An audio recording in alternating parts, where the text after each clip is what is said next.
ඔන්න මං අතේ තිබුණ සල්ලි වලට මෙන්න මේ වගේ පොඩි ගැජට් එකක් ගත්තා. මේක බවුත් එකක්. මේ බවුත් එක ගොඩ කොච්චර ප්‍රායෝගිකද කියලා මම මේ වීඩියෝ එකෙන් පෙන්වන්නයි යන්නේ. ඉතින් මම මගේ බවුත් දෙකම ප්ලග් එකට ගහගත්තා. ඉතින් මේක පොඩි මෙකැනිසම් එකක් තියෙන බවුත් එකක්. ඒ කියන්නේ ඉන්න බලන්න මෙතන ඊයර් දවලක් තියෙනවා. මේ ඊයර් දවල මෙන්න මේ බටන් එක ක්ලික් කරනකොට බටන් එක ඕපන් කොට මේ ටිකේ තියෙන ඊයර් ඉස්සරහට එනවා. ඉතින් බැලු බැලමට අපිට හිතෙන්නේ මේක ගොඩක් ලේසි කියලා. මේක පාස්සන වැඩවලට ගොඩක් ලේසි කියලා. ඉතින් මම ඒක ඔයාලට පෙන්වන්න ඕන හින්දා මේකෙන් පොඩි සෝල්ඩර් දෙන් ටිකක් කරලා බලන්න. මේ ඉතින් මේ තියෙන්නේ අපේ ඕරාමෑව පෑන් කිට් එකේ සර්කිට් බෝඩ් එක. ඉතින් මේ ඉතිරිච්ච සර්කිට් බෝඩ් වගේක් තියෙනවා. මම මේකේ කනෙක්ටර්ස් ටික ඔන්න ඔයාලට පෙන්වන්නම් පාස්සලා මෙතන කනෙක්ටර්ස් කීපයක් දාගන්න පාස්සන්න. මේ විදියට අපේ කනෙක්ටර්ස් කීපයක් දාගන්නම් ඔයාලට පෙන්වන්න ඕනේ හින්දා දැන් බලමු මේක කොච්චර ප්‍රායෝගිකද කියලා මේ වැඩේ කරනකොට. මොකද එක දිගට වැඩ කරන්න පුළුවන් කියලා හිතාගෙන තමයි මම මේ වගේ අයිටම් එකක් ගත්තේ. ඒ කියන්නේ අපිට බවුත් එක පාවිච්චි කරනකොට ඒකේ ඊයම් අල්ලන්නත් ඕනි. ඒ වගේම බවුත් එක අල්ලන්නත් ඕනි. අන්න ඒක නිසා ඒකට ගොඩක් පහසු වෙයි කියලා හිතාගෙන තමයි ගත්තේ. ඉතින් බැලු බැලමට අපිට මේ වගේ අයිටම් දැක්කම හිතෙන්නේ අන්න එහෙම තමයි. ඉතින් ඔන්න මම මේ ටික අනිත් පැත්ත හොයාගත්තා. පොඩ්ඩක් ඉන්න. මේ මාස්කින් ටේප් එකක් දාන්න.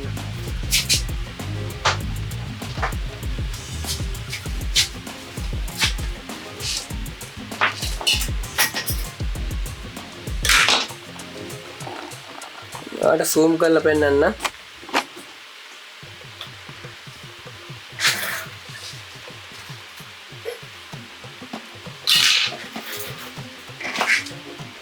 මේ බවුත් දෙකම දැන් වක් වෙලා තියෙන්නේ.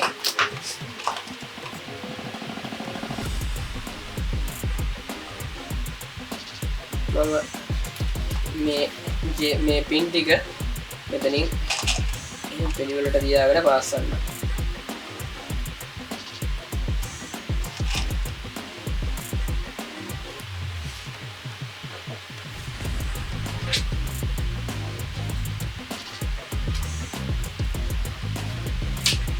පොඩි මාස්කින් ටේප් එකක් ගාගන්නම් මේ එක පිට යනකොට. ඒ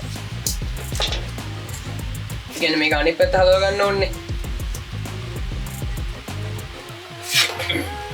හරි අනිත් පැත්ත හදව ගන්නකම් විතරයි මට මේක ඕනේ උනේ. හරි. මෙන්න අයිටම් එක. ඔයාලට පේනවා ඇති.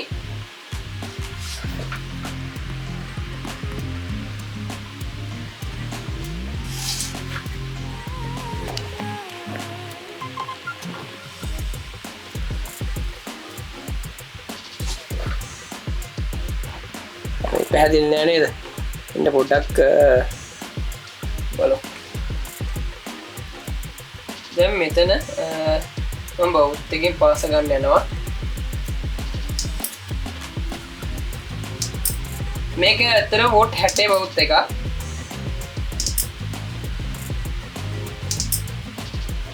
ඇත්තටම කිව්වොත් මේ තියෙන අත් ෆීලින් එක මගේ මම අනිත් බවුත් එකෙන් පාවිච්චි කරනවට වඩා මේක ටිකක් අපහසුයි. මොකද මෙතන මේ ඊයන් එකට ගෑවෙන්න පටන් ගන්නවා.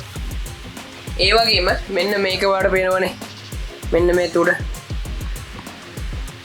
මෙන්න මේක හැමතිස්සෙම එකලක තියෙන්නේ නැහැ. ඒ කියන්නේ එක තැනට යන්නේ නැහැ. ඕක පිට පයින්නවා. ඉතින් මේ පිට පයින්නකොට අපිට වැඩේ ටිකක් අමාරු වෙනවා.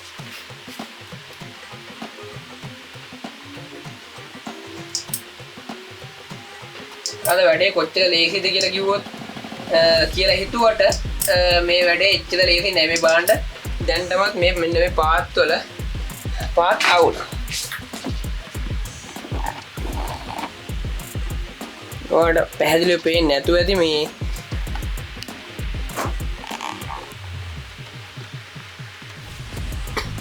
හරි. දැන් මම මේ පැසිල්ලම මගේ අනිත් බවුත්තෙන් කරන්න. මේක වොට් 30ක බවුත් එකක්. පොඩි බවුත් එක. මේ බාණ්ඩ මට ඇත්තටම කිව්වොත් මේ බවුත් එක නම් සෑහෙන හොරුයි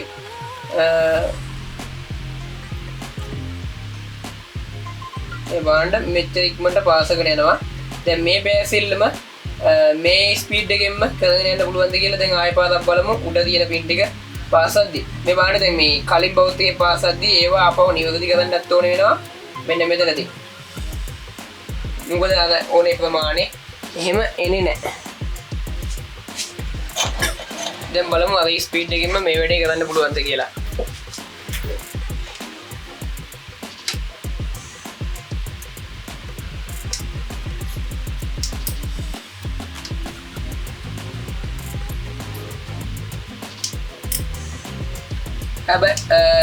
ටිකක් අද පරිස්සමෙන් වැඩේ කළොත් මේක අවුලක් නැතුව වැඩේ කරගන්න පුළුවන් හැබැයි අවුල තියෙන්නේ සමහර වෙලාවට මේකේ මේ ඊයන් එන තැන සමහරවිට පිට පයින්නවා ඒත් අර බවුත් එක තරම් නම් ස්පීඩ් එකකින් වැඩක් කරගන්න අමාරුයි කියලා තමයි මට තාමත් හිතෙන්නේ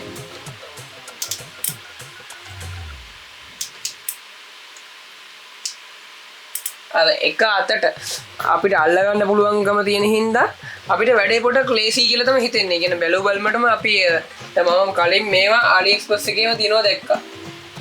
මේ AliExpress එකේ තියෙනවා දැක්ක හින්දා මාත් හිතුවා මේක ලේසි කියලා.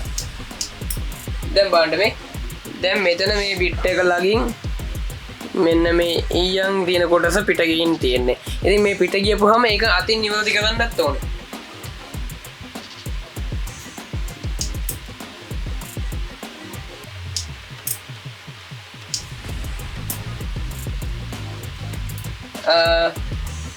තව දෙයක් කියන්න ඕනේ මේ වීඩියෝ එක මේ අපේ YouTube channel එකට related වෙන්නේ නැතුව නෑ කියලා හිතන්න එපා මොකද අපි ටෙක්නිකල් දේවල් ફોකස් කරන්නේ අනිවාර්යෙන්ම කොල්ලෙක් ළඟ ඒ කියන්නේ ටෙක් පැත්තට බල කොල්ලෙක් ළඟ අනිවාර්යෙන් බවුත් එකක් තියෙනවා බවුත් එක පාවිච්චි කරනවා මොනවා හරි අඩුවටම පොඩි සර්කිට් එකක් හරි හදලා ඇති ඒ වගේම මේ ඉන්ඩස්ට්‍රි එකේ ඉන්න කට්ටිය ඉලෙක්ට්‍රොනික රිපෙයාර් කරන කට්ටිය එහෙම ඉන්නවා ඇති. ඉතින් එයාලටත් වැදගත් දෙයි මම මේ කියන දේ. හරි. ආයෙත් බලමු. ආයෙත් පෙන්වන්න යන්නේ. ඔන්න තව ටිකක් දැන් ඇත්තටම ફોකස් කරලා පෙන්වන්න. ලං කරලා පෙන්වන්න.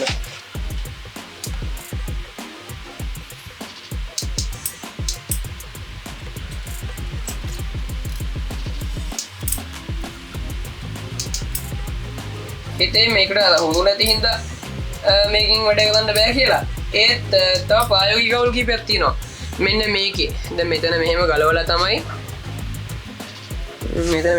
තමයි මෙන්න මේ කූල දාන්න තියෙන්නේ. සමහර වෙලාවට කූල එකපාරම මේ කූල කියන්නේ මේ ඊයන් එකපාරම ඇතුළට යන්නේ නැහැ.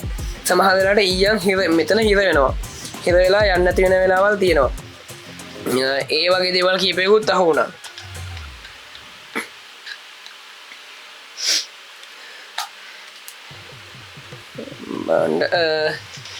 දැන් ඔයාලට බලයි මේක ඇත්තටම ඔයාලටත් ප්‍රායෝගිකද කියලා. ඔය කට්ටිය මේක පාවිච්චි කරලා තියෙනවනම් හිතලා බලන්න. හැබැයි මේ මම හිතනවා මේක මීට වඩා හොඳට හදන්න පුළුවන් කියලා. තවත් ඒ කියන්නේ මේ එන ඊයන් ලයින් එක තවත් කාර්යක්ෂමව ඒ කියන්නේ හරි තැනට ගානට පොයින්ට් වෙලා යන්න පුළුවන් විදිහට මේක හදන්න පුළුවන් කියලා මට හිතෙනවා. ඉතින් එහෙම හැදුවොත් නම් මේක ගොඩක් ප්‍රායෝගිකයි. මේක ඇත්තටම ඉතින් අර අපේ භාෂාවෙන් කිව්වොත් මේක චයිනීස් අයිටම් යන්නේ. අන්න ඒක නිසා දන්නේ නැහැ. මොන වුණත් මගේ රිකමෙන්ඩේෂන් එක නම් මේකක් දැම්මම ගන්න එපා. ගන්න ඕන නම් ගන්න කලින් ගොඩක් හිතලා බලලා ගන්න මේක ඇත්තටම වැදගත්ද කියලා. මොකද අර නෝමල් පොඩි බවුත් එකකින් කරන වැඩේ